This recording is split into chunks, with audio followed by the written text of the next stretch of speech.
Before we begin, understand this clearly. This man did not fail because he was careless. He did not fall because he was weak. And he did not lose everything because he stopped trying. He followed the rules. He worked harder than most. He believed in doing things the right way. And still, his life was taken from him. This is not a story about talent alone. It's a story about how easily a system can destroy a man and how difficult it is to stay human afterward. If you're ready, this is the story of Daniel Miller. On a freezing January morning, a 45-year-old man walked into a large auto repair shop located in an industrial zone outside Newark, New Jersey. The sky was low and gray, heavy with snow that had already turned the streets into slush. The wind followed him inside for a moment, sharp, biting, before the thick metal door slammed shut behind him with a hollow clang.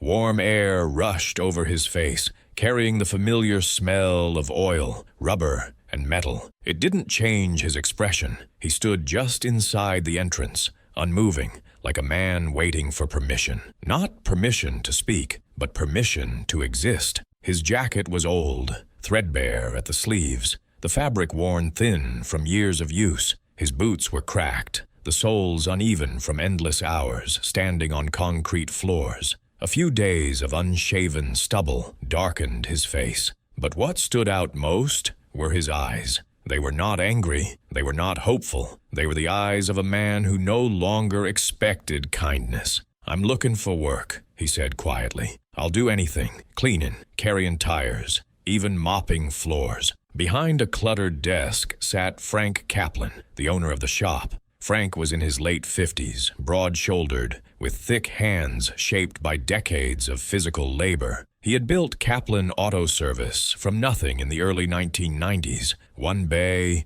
one lift, one broken tool at a time. He survived by being practical, tough, and unsentimental. Frank looked the man up and down. No resume, no questions about experience, no curiosity about the past. He saw what he needed. Someone desperate enough not to complain. "We pay minimum wage," Frank said flatly. "No benefits, long hours." "That's fine," the man replied immediately. Frank nodded once and pointed toward the back of the shop. "There's a broom and an apron. Start there." The man thanked him softly, picked up the broom, and began sweeping oil-stained concrete without another word. His name was Daniel Miller, and 10 years earlier, he had been one of the most respected mechanics in Detroit, Michigan. Daniel Miller had not always been a man begging for work. At 16, he became an apprentice in a small, half-collapsed garage on the edge of Detroit.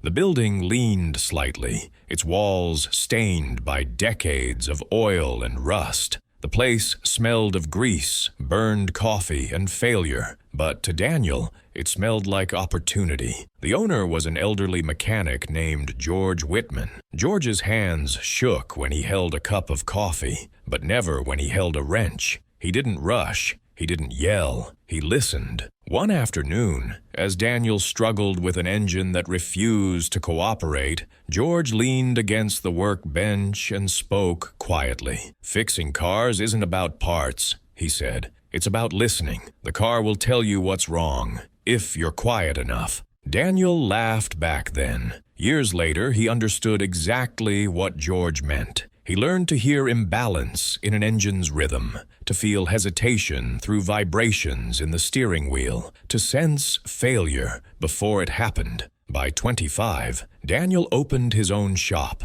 He worked 16 hours a day, 7 days a week. His wife, Laura, stood beside him through every sacrifice. She raised their 2 children almost alone, while Daniel lived inside that garage, sleeping on a cot, eating cold food, chasing a future he could barely see. She believed in him even when he doubted himself. Slowly, painfully, it paid off. By 40, Daniel owned a thriving repair shop with 10 employees, loyal customers, and something far more valuable than money: respect. Other mechanics called him when they were stuck. Customers waited weeks just for an appointment. Daniel Miller had built a life with his hands. And then In a single moment, it was taken away. It was an ordinary Tuesday. A black BMW 7 Series rolled into Daniel's shop for a full service. The owner was Victor Calder, a businessman known in Detroit for operating in shadows everyone pretended not to see. Daniel usually refused clients like Calder, but Calder insisted, and he paid very well. The service was completed professionally, without issue. Calder drove away satisfied. 3 days later, federal agents stormed Daniel's shop. They searched everything: drawers, lifts, offices. In the trunk of Calder's BMW, they found 2 kilograms of cocaine. Daniel's fingerprints were everywhere because he had worked on the car. Calder was gone, and the system needed someone to blame. The investigation moved faster than Daniel could understand. Too fast for truth, too fast for fairness. Witnesses who could confirm Daniel's innocence suddenly became unreachable. One claimed he couldn't remember clearly. Another moved out of state. Phone records that showed Calder's repeated visits before the service were dismissed as irrelevant. Security footage from a nearby warehouse, footage that could have shown Calder accessing the trunk, was declared corrupted. The case didn't feel like an investigation. It felt like a decision that had already been made. Daniel sat in a cold interrogation room for hours at a time. Fluorescent lights hummed overhead. The air smelled faintly of disinfectant and old coffee. Agents asked the same questions again and again, not because they wanted answers, but because they wanted him to break. Who do you work with? How long have you been moving product? Who's your supplier? Daniel answered calmly every time. I'm a mechanic. I fix cars. I've never touched drugs in my life. They didn't believe him. Or worse, they didn't care. When the court appointed him a lawyer, Daniel felt a brief moment of relief. Someone would finally listen. That relief died quickly. The lawyer was overworked, underpaid, and emotionally absent. He skimmed through documents without reading them. He advised Daniel to stay quiet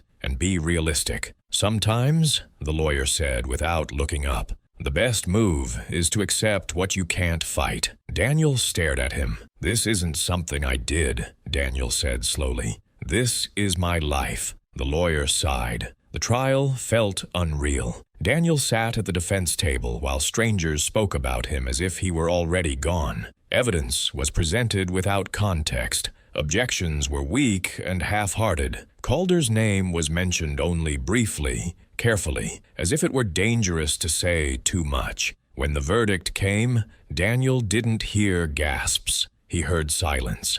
Guilty. 5 years in federal prison for drug trafficking conspiracy. Laura's hands covered her mouth. Daniel didn't move. Something inside him broke, but quietly. Prison did not attack Daniel all at once. It erased him slowly. His name became a number. His clothes became uniform. His past became irrelevant. The first night, Daniel lay on a thin mattress staring at the ceiling while voices echoed down the corridor, shouting, laughter, rage, despair. The sounds of men who had learned that the world had no mercy for them. Daniel learned quickly. Don't make eye contact too long. Don't ask questions. Don't explain yourself. In prison, innocence meant nothing. Only survival mattered. Daniel worked in the maintenance unit, fixing broken fixtures, repairing doors, replacing wiring. The irony wasn't lost on him. He was still fixing things, just not his own life. At night, he wrote letters to Laura. Long letters, honest letters. He told her about his days, his thoughts, his fears. He asked about the kids, Ethan and Emily. He asked about school, about birthdays, about ordinary things that reminded him of who he used to be. At first, Laura wrote back. Her letters were shaky, uncertain, but hopeful. "We'll get through this," she wrote once. "I believe you." But belief doesn't survive pressure forever. Bills piled up. Lawyers demanded money. Neighbors whispered. The shop struggled without Daniel. 2 years into his sentence, Daniel was called into the visiting room. Laura sat across from him. She didn't look angry. She looked exhausted. "I can't do this anymore," she said quietly. Daniel felt the words before he understood them. "The kids are struggling," she continued. "People talk. They look at them differently. I'm drowning." She slid papers across the table. Divorce papers. Daniel stared at them. He wanted to scream, to beg, to explain again that he was innocent. But prison teaches you something brutal. Sometimes fighting only destroys you faster. Daniel nodded. "I understand," he said. Laura cried. Daniel didn't. After that, the letters stopped coming. Birthdays passed without cards. Holidays came and went. Daniel marked time by scratches on the wall. When he was finally released early for good behavior, he walked out of the facility carrying everything he owned in a small plastic bag. He was 44 years old, no savings, no home, no family waiting, and a criminal record that followed him like a shadow. Detroit did not welcome him back. Every interview ended the same way. They smiled. They nodded. They said, "We'll call you." They never did. One manager was honest. "I believe you," the man said quietly, "but belief doesn't protect my business." Daniel slept in cheap motels when he could afford them, on couches when he couldn't. Some nights, he didn't sleep at all. Eventually, he bought a bus ticket east. A bigger city might forget. It didn't until that January morning. Back in Newark, Daniel pushed the broom across Kaplan Auto Service's concrete floor. The humiliation wasn't loud. It was constant. The way men looked through him, the way his name was never used, the way laughter followed him down the aisles. "Convict coffee," someone joked once,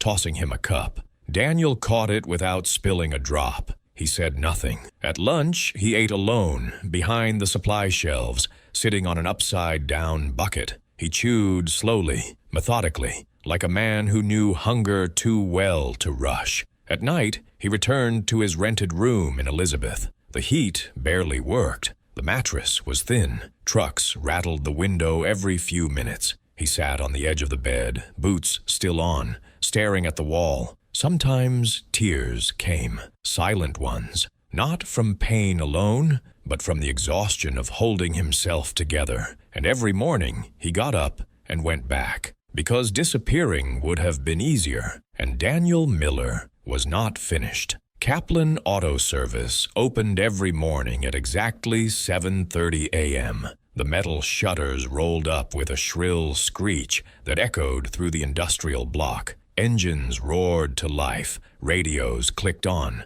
coffee cups slammed onto workbenches. For everyone else, it was routine. For Daniel, it was endurance. Frank Kaplan rarely spoke to him, not out of cruelty, but indifference. To Frank, Daniel was a temporary solution to a staffing problem, a body to sweep, haul, and clean. The mechanics understood that immediately. They learned his silence quickly, and they took advantage of it. "Hey, broom guy," one of them shouted across the shop. "Grab those tires, and don't scratch 'em." Another laughed. "Careful, he's got a record, might steal the rims." Daniel didn't react. He swept the same oil-stained corners twice. He wiped down benches that weren't his responsibility. He dragged heavy tires to storage racks while men 10 years younger pretended not to notice his struggle. He never rushed. He never complained. At lunch, he ate alone, always in the same place, behind the supply shelves, sitting on an upside-down bucket, his back against cold concrete. The cameras didn't reach there. Neither did conversation. A cheap sandwich, a bottle of water. That was it. But while Daniel cleaned, he listened. He listened to engines turning over, to misfires, to hesitation, to the subtle lies machines tell when no one is paying attention. He watched the younger mechanics diagnose problems. Too fast, too confident. They jumped to expensive parts. They trusted scanners more than their senses. They guessed. And guessing, Daniel knew, always cost someone later. The head mechanic, Kevin Ross, stood out the most. Kevin was in his early 30s, skilled, ambitious, and convinced he was already at the top. He moved fast, talked louder than everyone else, and treated the shop like it belonged to him. Ego had settled into his work, and ego makes people lazy in ways they never notice. Daniel noticed. He saw Kevin misdiagnose electrical faults, ignore subtle vibrations, dismiss warning signs that didn't fit his assumptions. Daniel recorded it all, quietly, not because he wanted revenge, because mechanics don't stop being mechanics. A man who has spent his life listening to machines hears truth whether he wants to or not. One afternoon, a frustrated customer stood near the front bay, arms crossed tightly over his chest.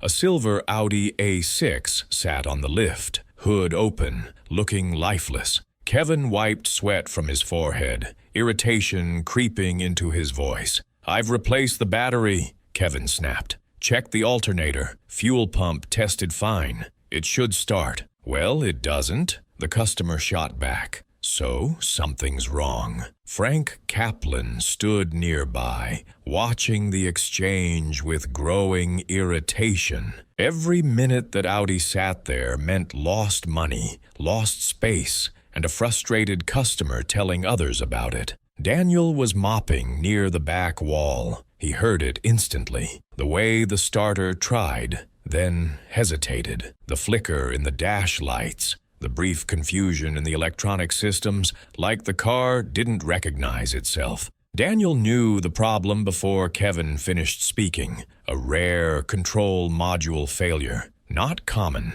not obvious, and often missed. Daniel could have spoken up. He could have walked over calmly and said exactly what was wrong, but he didn't. He kept mopping, because Daniel understood something survival teaches you quickly. The first time you reveal what you can do, it must be undeniable. Luck can be dismissed. Confidence can be questioned. Results cannot. The moment arrived 2 weeks later. It was a Friday evening. Closing time was near. Most of the crew had already left. The shop felt quieter than usual, the kind of quiet that makes every sound sharper. Outside, snow began falling again, thick, aggressive flakes driven sideways by wind that slapped against the glass windows, hard enough to make them tremble. Daniel was finishing the last of the cleanup, stacking oil containers, shutting down lights in the far bays. Frank sat in his office, buried in paperwork,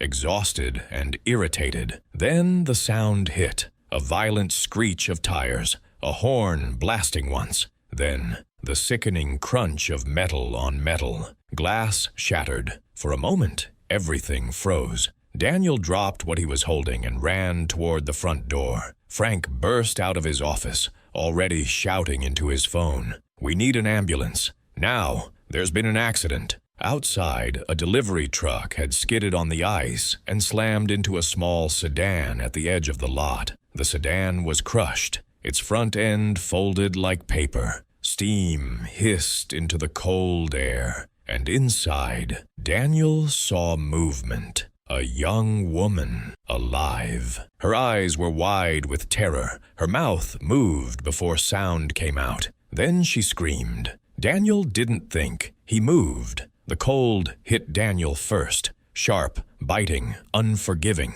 Snow swirled violently around the wreckage as Daniel sprinted across the lot, boots slipping slightly on ice. The delivery truck's engine hissed angrily, one wheel still spinning uselessly. The sedan's hood was crushed inward, metal folded like it had been punched by a giant fist. The driver's door was jammed. The windshield was spider-webbed with cracks. Inside, the young woman was pinned by her seatbelt, breathing fast, panicked, her hands shaking as she tried to push the door open. "It won't open! It won't open!" she cried. Daniel dropped to one knee beside the door. "Hey," he said calmly, his voice low and steady despite the chaos. "Listen to me. You're going to be okay. Don't move yet." Frank hovered a few steps away, phone pressed to his ear, his face pale. Kevin stood frozen, unsure, staring at the twisted metal like it was something foreign.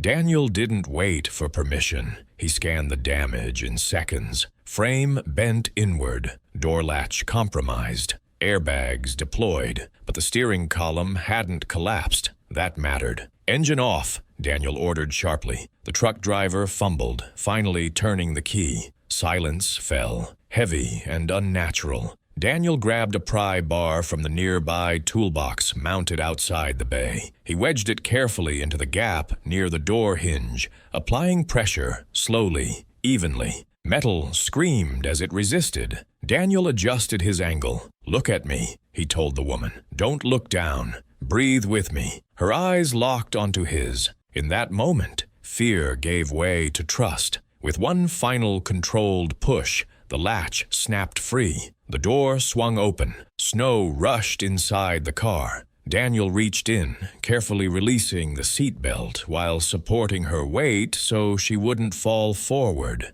"Easy, easy. I've got you." He guided her out, step by step, until she was standing, shaking but alive. The sound of sirens grew louder in the distance. Only then did Daniel step back. Only then did his hands start to tremble. Paramedics arrived quickly. They wrapped the woman in a thermal blanket, checked her vitals, asked questions. She kept glancing back at Daniel, eyes wide with disbelief. "He saved me," she told them. He knew exactly what to do. Frank stood off to the side, watching, not speaking, watching the way Daniel moved, the way he assessed, the way panic never touched him. Frank had owned this shop for 20 years. He had never seen that kind of composure. Inside the shop, later that night, silence filled the space. The crew had gone home early. The Audi still sat untouched in Bay 4. Snow continued to fall outside, quieter now, gentler. Frank closed the office door behind them.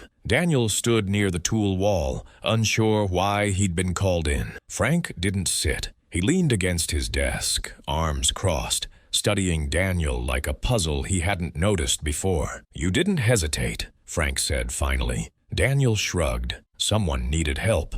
"That's not what I meant," Frank replied. "You assessed structural damage, knew where to apply force, kept her calm. That's not janitor instinct." Daniel said nothing. Frank sighed. "Kevin says you used to be a mechanic." Daniel looked up. "Yes." Frank raised an eyebrow. "How long?" 22 years. The words landed hard. Frank blinked. "Why didn't you say something?" Daniel's jaw tightened. Would it have mattered? The question hung in the air. Frank didn't answer immediately. Instead, he walked toward Bay 6, stopping beside the lift. "You see that Audi?" Frank asked. "Yes. It's been here 3 times. Same issue. We can't crack it." Daniel hesitated, then spoke carefully. "It's not the alternator." Frank turned slowly. Daniel continued, choosing each word with precision. "The control module is intermittently failing. When it loses reference voltage, the systems desync. It's rare. Scanner won't catch it consistently." Frank stared at him. "How do you know?" Daniel met his eyes.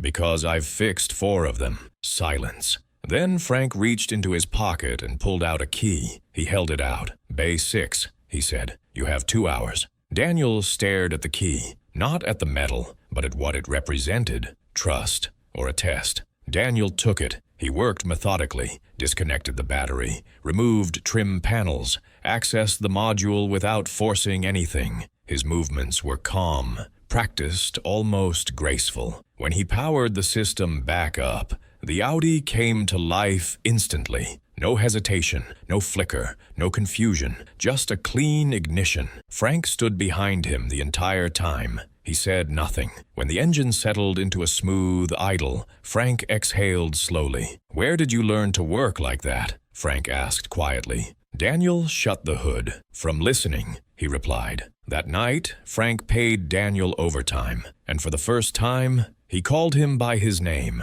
"Good work, Daniel." Daniel walked out into the snow, holding his jacket tighter around him. For the first time in years, the cold didn't feel as heavy. Monday morning felt different. Not better, different. Daniel arrived at Kaplan Auto Service 10 minutes early, as he always did. The snow from Friday had melted into dirty slush along the curb. The air smelled of wet concrete and exhaust. But the moment he stepped inside, he felt it. Eyes. Watching. Frank stood near the front desk, talking quietly with a customer. Kevin leaned against a tool chest, arms crossed, jaw tight. When Daniel passed, Kevin didn't look away. He stared, openly. Daniel took his broom from the closet out of habit, then stopped. Frank looked over. "No," Frank said. "Not today." He tossed Daniel a pair of gloves.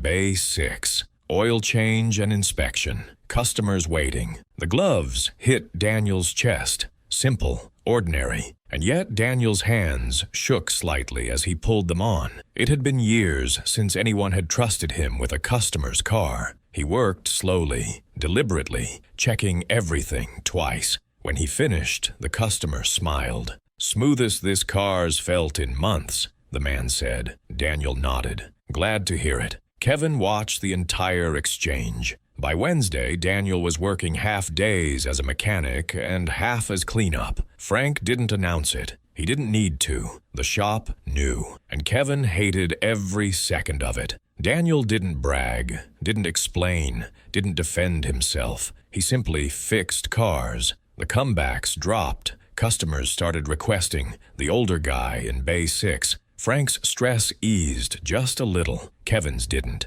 "Careful," one of the junior techs whispered to Daniel near the lockers. "Kevin's been talking." Daniel nodded. He already knew. Men like Kevin don't lose power quietly. The call came on a Thursday afternoon. Frank answered it himself. His posture changed instantly. "Yes," Frank said cautiously. "This is Kaplan." A pause. Daniel glanced up from under a hood. Frank's eyes met his, then hardened. "I see," Frank replied. Yes, of course." He hung up slowly. "Daniel," Frank said, his voice measured. "Office, now." The door closed behind them. Frank didn't sit. "Two men from Internal Affairs just called," Frank said. "They're reopening an old case." Daniel felt the room tilt slightly. "They asked if you work here." Daniel exhaled. "I was wondering when that would happen." Frank studied him carefully. "They say you were convicted. Drug trafficking. 5 years. Yes. And you're telling me you're innocent?" Daniel didn't hesitate. "Yes." Frank rubbed his face. "Why didn't you tell me?" Daniel's voice stayed calm, but there was weight behind it. "Because the truth didn't save me then. I didn't expect it to save me now." Silence filled the room. Finally, Frank spoke. "They're coming tomorrow." That night, Daniel didn't sleep. He sat on the edge of his bed in Elizabeth, staring at the floor, memories clawing their way back. The interrogation room, the verdict, Laura's tired eyes, the sound of the cell door closing. He thought of leaving, of disappearing again, but he didn't, because running hadn't saved him before. The investigators arrived at 9:12 a.m., 2 men in dark coats, polite, precise, dangerous in their calm. They spoke to Frank first, then to Kevin. Daniel watched Kevin gesture animatedly through the office window. His face carried the satisfaction of a man who believed he was winning. Finally, it was Daniel's turn. They asked about Calder. Daniel froze. "Calder?" he repeated. "Yes," the agent said. "Marcus Calder, you know him." Daniel's heart pounded. Calder, the name he hadn't spoken in years. "Yes," Daniel said carefully. "I knew him." "What was your relationship?" "He was a customer." The agent slid a photo across the table. It was Calder, older now, heavier, standing beside a black SUV. "He was arrested last month," the agent said. "Different state, larger operation." Daniel swallowed. "And?" he asked. The agent leaned forward. "He confessed." The words hit harder than the verdict ever had. "He admitted to using your shop as a drop point. He admitted to framing you." Daniel's hands clenched. "Then why am I still here?" he asked quietly. "Because," the agent replied, "we need you to testify." Outside the office, Kevin's smile faded when he saw Daniel's face. For the first time, Kevin looked uncertain. Daniel stepped out into the shop. The noise returned. Engines, radios, laughter. But everything had changed, because the truth was finally moving.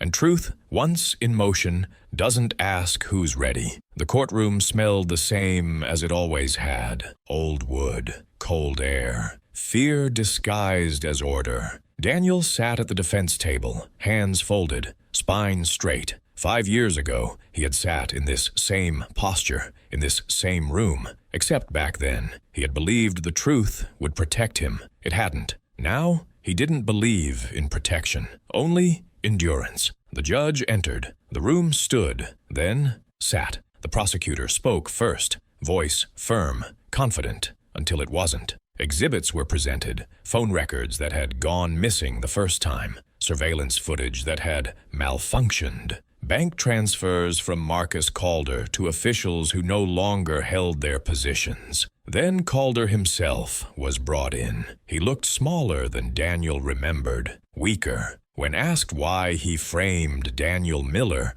Calder didn't look at Daniel. Because, he said flatly, he was clean, too clean, no record, a perfect shield. A murmur spread through the courtroom. Daniel felt his chest tighten. 5 years of his life, used as a shield. When it was Daniel's turn to speak, he stood slowly. The judge asked if he had anything to add. Daniel paused. "I don't want compensation," he said. "I don't want revenge." He looked around the room. "I just want my name back." Silence followed. Then the words came. Conviction vacated. All charges dismissed. Wrongful imprisonment acknowledged. Daniel didn't cry. Not yet. Outside the courthouse, cameras waited. Microphones, questions. "Mr. Miller, how does it feel to be free?" Daniel looked at the sky. "I was always free," he said. "I just wasn't believed." Back in New Jersey, Kaplan Auto Service was packed. Frank stood near Bay 6, arms crossed, watching Daniel work like he always had. Quietly, completely, without show. Kevin wasn't there. He'd been fired weeks earlier, not for jealousy, for falsifying reports, for cutting corners, for trying to sabotage Daniel's repairs.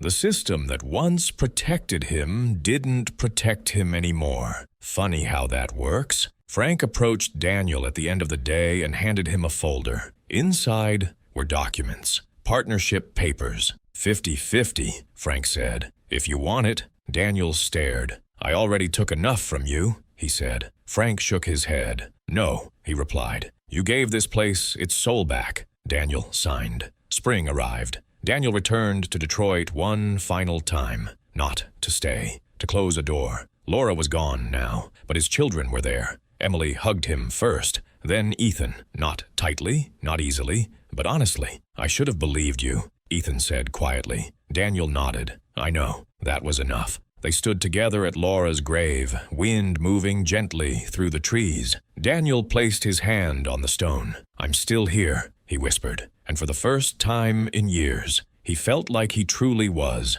1 year later, a new sign went up. Miller and Kaplan Auto Service. People drove hours just to bring Daniel their cars, not because he was famous, because he was trusted. Late one night, alone in the shop, Daniel turned off the lights and stood in the silence. He looked at his hands. Hands that had been cuffed. Hands that had scrubbed floors. Hands that had saved a life. Hands that had rebuilt everything the world tried to erase. And he smiled. Moral of the story. Daniel Miller didn't survive because the world became fair. He survived because he refused to let injustice turn him into something small. The system can take your time, your reputation, even your name, but it can't take your worth, unless you give it away. And as long as you keep moving forward, you're never truly defeated. If this story made you feel something, if it reminded you that resilience still matters,